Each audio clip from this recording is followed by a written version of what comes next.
Welcome or welcome back. It's itsColleenSade, and this is my lock journey. I was wearing my hair straight. Ladies and gentlemen, I went loose natural in 2008. So I had worn the fro, I'd worn the mini fro, I'd worn the puffs, I had worn the twist, and I'd worn the twist out. And I realized I got to a point of curling my hair, straightening it a lot, wearing wigs. I would go from a wig back to straight hair, but this time cutting a couple inches off and then back to the wigs, and I was over it. All the while, I was looking at inspirational videos and pictures like this, like on YouTube and Google and Pinterest. I was finding so much joy and beauty and freedom and femininity in just washing your hair and keeping it clean and moisturized and letting it grow. Now, I know me, and I knew I was not quite ready for the full-on freeform journey, but like this, these thick locks, I said, yes, I can do that, and that's what I did. So December 8th, 2018, I did coils at the root and 2-strand twist on my ends. I did start my locks with heat damaged ends, and I'll have a separate video about that. But this is my first style. I simply wrapped one lock around the other and kind of all back on one side, all back on the other side, and pinned kind of a bun situation in the back. And my plan was to wear it for 2 weeks. But if you also watch the video I'm going to post about things I wish I knew before locks, you'll see why that didn't last long. I dropped the front lock and put the rest in a ball, and that's how I rocked it. And you can see here, I did have quite a bit of length. You can see it from that front lock that I had dropped down. And then again, the rest I just grabbed in the back. Time to wash. First wash December the 24th. Gotta get fly for Christmas, okay. 2018, I washed my hair and decided to do Bantu knots. Because again, I had done a ton of research on different ways to retwist thick locks and how to start. So I decided to go with Bantus because I felt like I could wear them as a style and also as a method to retwist my hair. And so that's exactly what I did. And here you can see my Bantu knots. At first, they were pretty kind of small and straight because my hair was damaged. But eventually I started to get buds and they started to puff. And you can see here I had these puffy Bantu knots. Honey, you couldn't tell me anything, okay? I was feeling it. I was finally starting to feel like I looked like a lock sister. I could wear my knots as a style when I had bad hair days like this one. I just throw some Bantu knots in the front, tie a scarf up in the back, and I was ready to go. Now, one thing, when I would do my Bantu knot outs, you can see in this picture, okay, I would drop the front, put the rest in the ponytail. That's not new. But to me, it didn't look locked. It kind of just looked like unseparated wand curls, if you will. So I recommend, if you're starting your journey, take photos, because when I looked at this picture at the top of my head, I said, oh, no, those are starting to look like the locks I want, to me anyway. And then the side shot as well, and you can see in this side shot still had quite a bit of length, but that did start to draw up. So shrinkage was the next phase. This is about 7 months in, right at 7 months in. This was July 9th, 2019, and you can see a comparison. Again, I don't have the back down and the 2-week picture, but you could see the length, and that shriveled right on up. So I had to rethink things, and I started to just curl the ends of my locks with sponge rollers. And this was my first attempt. I wanted to document it, and I did like the concept. But when I took it out, the curls were a little tight. But this is just me loving on them. I was so committed, am so committed to this journey. I've been loving every single phase. I don't say that I've had an ugly phase. I've just had different phases that I've had to get used to. And once I could learn and manage my hair in that phase, and I knew the style that worked, it's like I'd get a couple more inches and a little bit more maturity and things would change. So this is me just hoping that this is going to work out, looking at my locks, loving on them, getting to know them. Of course, recording to show the journey, really to document it for myself at this time. But yeah, now sharing with you all. So I was loving it. Again, when I took those curls out, they were a little bit tight. Okay, this was round one. It was only I did wear it like this because I had plans for that day.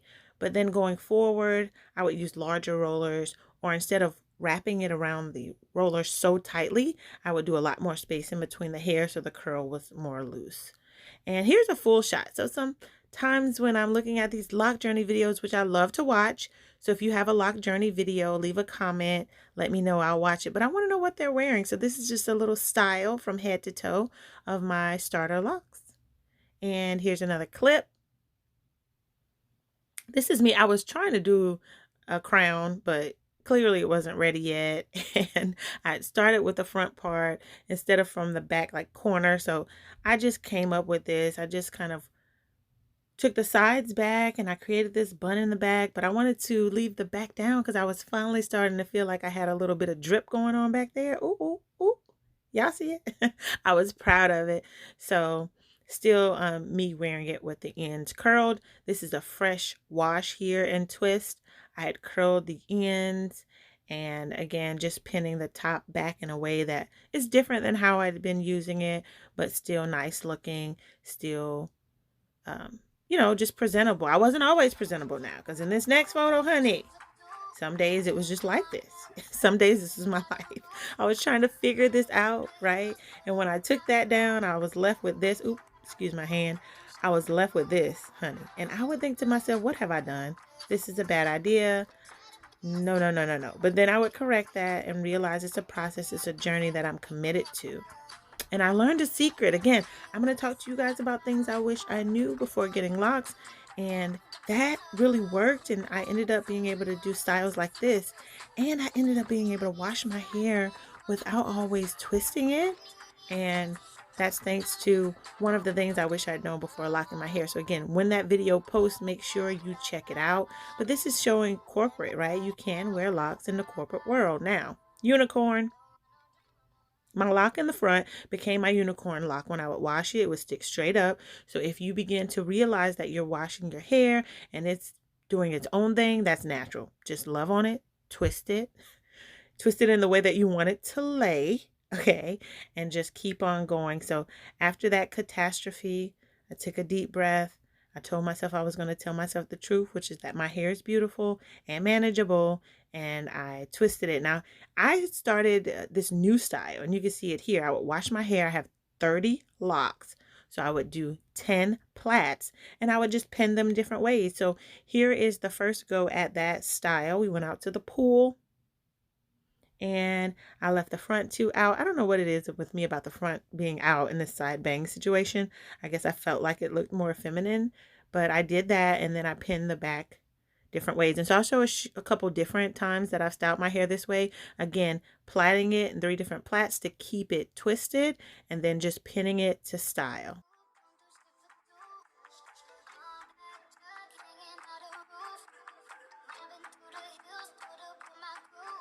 So then I found interest in trying to wear my hair back. And at first I did like the side bang situation because it was just too short to get all back there. And then I decided to use a band. So I would pull as much as I could back, and I would use like the larger headbands. You can see it there to hold the front back. And then I would pull the back into somewhat of a ponytail or a bun style. And then I was like, oh wait, I can do a higher pull back and get more of my hair back. So that's what you see here. And then as it grew, I just started wearing it back further, and then I would use a barber pin on my loose ends to just stick it into the roots of my hair, which is also loose so that I'm not damaging a lock. And I was loving my pullback. I called it a slick back ponytail, right? Thick lock slick back. If you'd like to see how I do that and accomplish that, let me know and I'll definitely throw that into a video. But I did it, ladies and gentlemen. I decided that I was going to start wearing my hair down. Now, this was big for me. It was huge for me because I had never wore my hair just completely all down. And I decided to start, and I love it. This is what it looks like most of the time. I don't twist my hair too often. So I just wanted to throw this clip in and show you what it typically looks like. Sometimes I'll throw the front back or throw the front up. But for the most part, I wear it down. I wear it down for a few reasons. And when it gets janky, because it still does, I'll throw those front 2 out and still wrap my hair up in the back. Or I'll do 2 little knots at the front. My Mickey Mouse style is what I call it. I will wear it up sometimes, as you see in this photo. But again, for the most part, my hair is down. When I do style it, especially now with this YouTube channel, I've been recording some videos, style videos. This is one of them. So there's a iCard at the top here where you can click to watch this video. This is me washing, twisting, and styling my hair. But that drip, I got that drip. Hey, so it happened. This is a half up, half down style, and this is also a YouTube video, so check out my channel. But as far as my lock journey is concerned, this is what I'm looking like now. Please be sure to subscribe, click the notification bell for more lock videos, and I'll talk to you soon.